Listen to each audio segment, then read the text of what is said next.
A very good morning to all my dear students. I hope you all are doing well. In today's video, we'll start up with the fourth lesson, that is India in the 18th century. We'll do this lesson in portions, so this is part A. So let's begin. History can be divided into three periods. For Western countries and India, the duration of these periods were different.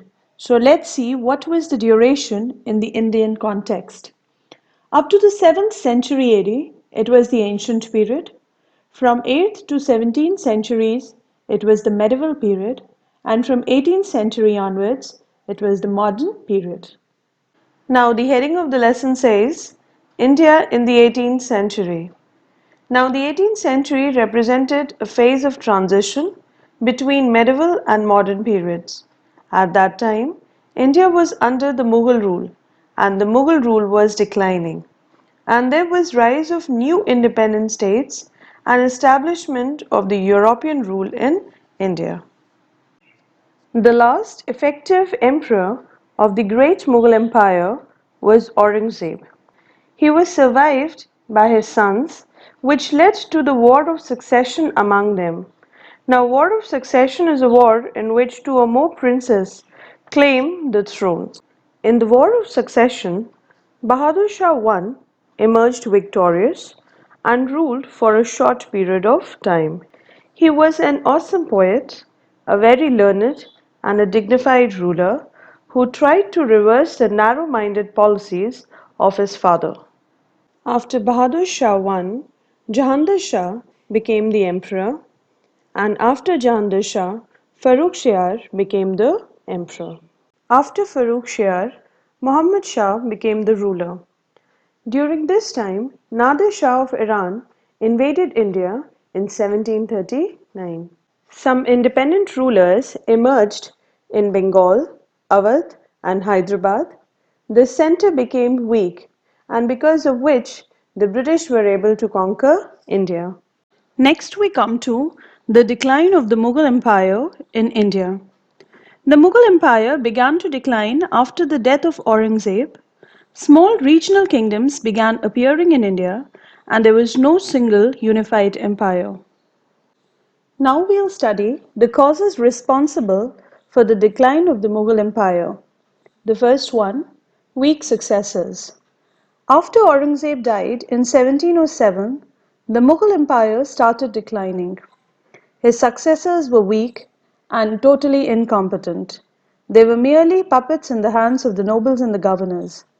Though some of them ruled for longer periods and tried to follow a policy of friendship and conciliation, none of them had the administrative skills as their predecessors. The nobles indulged in conspiracies and took advantage of a weak center and established their own independent kingdoms. Now here you can see the list of rulers after Aurangzeb, and they all were weak and incompetent. The next point is rivalry among the nobles.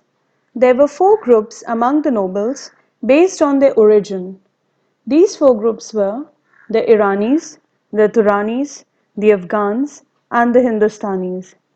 They were constantly in struggle with each other to capture power, and this brought political instability. Next we come to crisis in Jagirdari and Mansabdari system.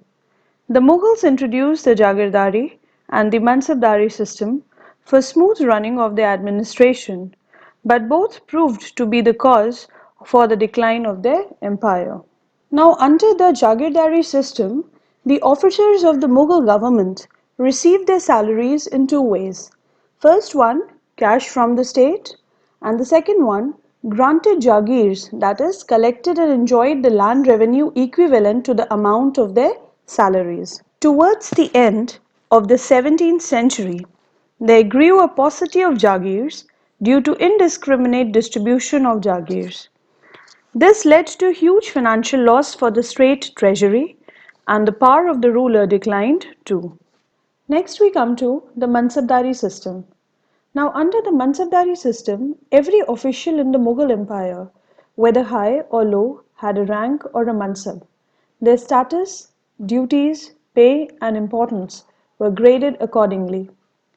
Technically, all Mansabdars had to maintain a military contingent for which they were paid. All other officials were paid in cash. The Mansabdari system later on did not work well because the central authority had become weak and could no longer enforce discipline. A Mansabdar was supposed to maintain troops to help the emperor when the need arose. To maintain his household and troops, he was granted a jagir. But this system crashed as there was shortage of good jagirs. As a result, Mansabdars were unable to maintain the required troops. This weakened the military strength of the empire. Next we come to invasions of Nader Shah and Ahmed Shah Abdali. During the reign of the later Mughals, two foreign invasions crippled the Mughal Empire. In 1739, Nadir Shah, the ruler of Iran, invaded India and defeated the Mughal army. This was followed by Ahmad Shah Abdali's invasions between 1747 and 1761. Nadir Shah was one of the most powerful Iranian rulers who invaded India in 1739. He was the founder of Afshariya dynasty of Persia. Nadir Shah invaded India and plundered the wealth of Delhi and took back with him the Kohinoor diamond and the peacock throne. In the next picture, you can see the Kohinoor diamond and the peacock throne which was taken away by Nadir Shah.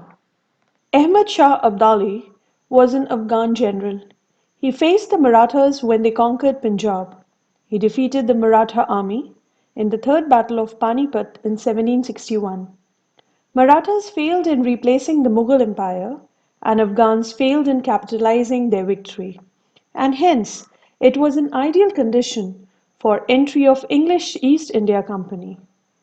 Abdali invaded India repeatedly and annexed Multan in Punjab. This further weakened the Mughal Empire.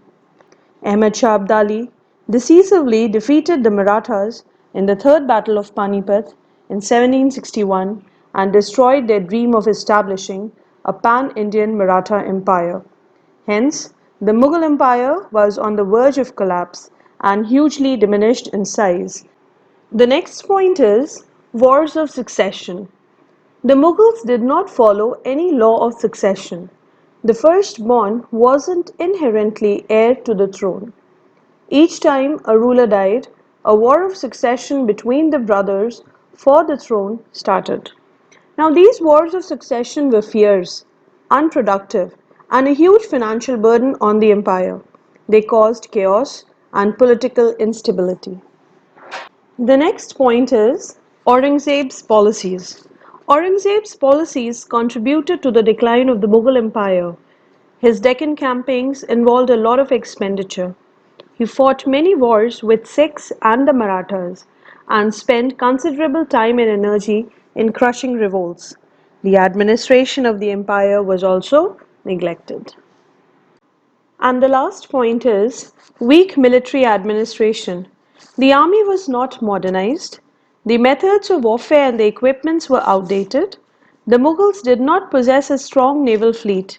As a result, the Mughals failed to defend themselves against powerful enemies. With this, we come to an end of the first portion of our lesson. I hope you all have understood it well. The remaining portion, we'll complete it in the next video. Till then, have a good day. Thank you.